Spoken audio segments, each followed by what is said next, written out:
figure this out. Most of these things I'm going to say we can figure out just by knowing what a cruise is. It's unique from any other kind of vacation, right?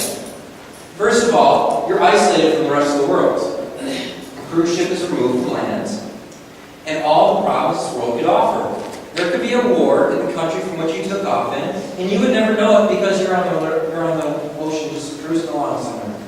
You wouldn't know what's going on. No one can even contact you, provided you're smart enough to leave your cell phone behind, which, as most of us are probably finding, it's harder and harder to do on vacations. Why? I don't know. I have no problem leaving my cell phone behind. I have no problem leaving my cell phone behind when I go to the grocery store. But I've noticed it's getting really hard for people to leave their cell phone behind when they go on vacation. We're getting more attached to it for some reason. Well, then on top of this, there's the service, okay? There's an entire crew of hundreds of people aboard that ship whose entire goal is to serve you and to make you comfortable. Every person on that crew has been hired specifically to make you comfortable.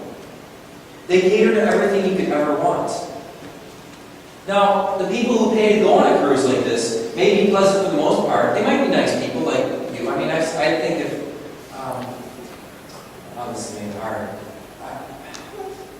I think if Pearl went on a cruise, she'd be a pretty pleasant person in the crew. For the most part. But ultimately, by going on a cruise, she's demanding some sort of service or another. She's demanding to be catered to. That's what she's paying for. She's demanding to be in comfort.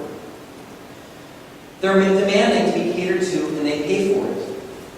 They pay so that they can be comfortable. No worries and no effort. The members of these cruises are ultimately consumers. And the cruise lines must provide a pleasant experience in order to get them to come and pay money for it and stay for a time. And ultimately, that's how a cruise line advertises. They say, here we are for the consumers. Come and get what you could always want without doing anything.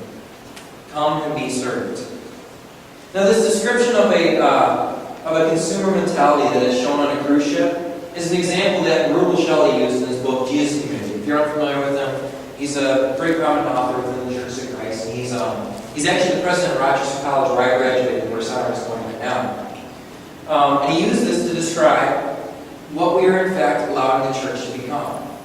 Let me read a paragraph from his book for you.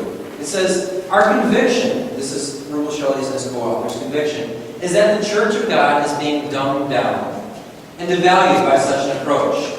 The church is not a club where you pick the people you want to be with, a private school where you pay to be protected from people you don't want to be with, or a cruise ship where you have the right to demand comfort and pampering.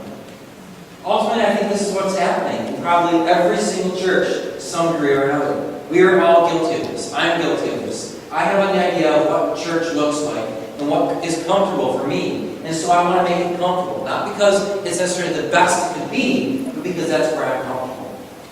When I think of cruise ship churches, I first think of those so-called mega churches. These churches are thousands of members strong and are dominated by entertainment-driven worship and sermons.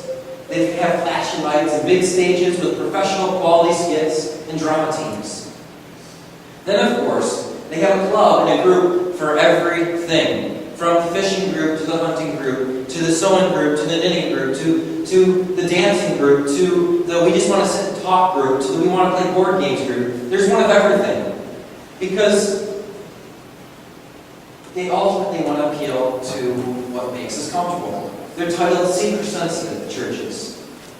Because what happens most is, at most, I won't say all, because not all mega churches are this way, but at most, is that they develop these lights and modern attractions to make people comfortable, so that they will come. It's as if we have to cater to people to get them to come. Like we are providing a service here. We are providing a service to a consumer. And that's just not the mentality the church is all about. They advertise how well they pamper to our tastes and to attract customers.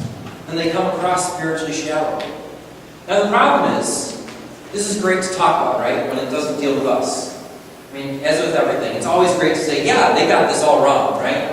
But then when you turn around and say, oh, well, we've got it wrong too, we need to fix something. That's when it starts to get a little more hard and difficult, and a little more touchy. And hopefully, I say hopefully because I hope that I'm poking at each and every person here in some form or another to realize that we are making ourselves comfortable instead of proclaiming the gospel. We put our comfort above the gospel. We have our own ways in which we make ourselves comfortable. We want church to cater to us and to make us comfortable. Why don't we look like a mega church here? Well, it's because I don't know about you, but I've spent time in the mega church. And I'm uncomfortable with it. So I would say I don't attend a church that looks like a mega church because it makes me uncomfortable. We don't look like a mega church here because most likely it makes all of us uncomfortable. That's not how we envision church being practiced. The point of Scripture here, we oftentimes see this. The point of Scripture is so that we can be in control and we can know all the answers. See, if we have Scripture, we can open up and say, this is what the answer is. There's no ifs, ands, or buts about it, so we're always right. We can always be in control. There's no question marks. The preacher is here simply to reassure us that we're right and to make us comfortable and to make us want to come back. The reason most of us are hesitant of change is because our tastes and preferences are being catered to right here in this moment, and we don't want it to be any different. I read a story the other day that just made me laugh, and I'm hoping it'll make you laugh too. As probably most of you know, I'm not sure that all of you know, because the World Cup in soccer is kind of removed from the U.S. for some reason. But the FIFA World Cup is coming very, very soon, and it's in South Africa, which is another big deal because it's never been in Africa. And if you know anything about the FIFA World Cup, Argentina is kind of a big deal themselves. They're a very prominent team. They've won it in the past. They're a very prestigious team. And their coach is a very prestigious person. You name any coach in any professional event here, and this guy, the coach for the Argentina football team, has more prestige and power in the eyes of everybody than any coach in any NFL team or MLB team or whatever it might be here in the United States. Because soccer is a worldwide sport that's bigger than anything we have here. And, well, they made some pretty crazy requests. Well, not requests, demands of the hotel they're staying in. Their first demand regarded the toilet seats in the coach's hotel room. They felt it was not up to the coach's standards. So they demanded what's called an e-bidet toilet seat, described by Sandman.com as the world's best toilet seat. This seat costs a mere $450.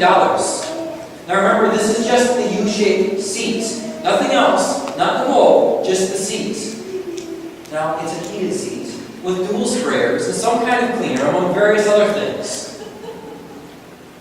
This is crazy. Now, among other things, there were other demands made as well. All the players' rooms had to be painted white. There had to be 6 PlayStations for the players. There had to be 10 hot dishes a day, with 14 different salads provided for every meal, 3 different pasta sauces with every meal, and at least 3 different puddings. Oh, and they had to have ice cream available all day at any time. Now, how many of you can come up with 14 different salads? Because I can't. Has church become like this? We find ourselves, in fact, no better place than Argentina making demands, or these mega churches which are necessarily entertainment-driven, in our shallow spirituality. Because we make our message shallow in the places where it makes us uncomfortable. Because we might say our message is deep, yes, we're proclaiming Jesus. But ultimately what gets conveyed is our complaints. When we say, I don't like this being this way, or I don't like this being that way. I like the chairs here and the pulpit there. I like this kind of worship performed by these kind of people in this kind of way. We can't have these people here because they do that. He should be told that he can't be here if he wants to act like that. Bible class should be in this format with exactly this much scripture and take exactly this long. I don't like when they use video. I want pews instead of chairs.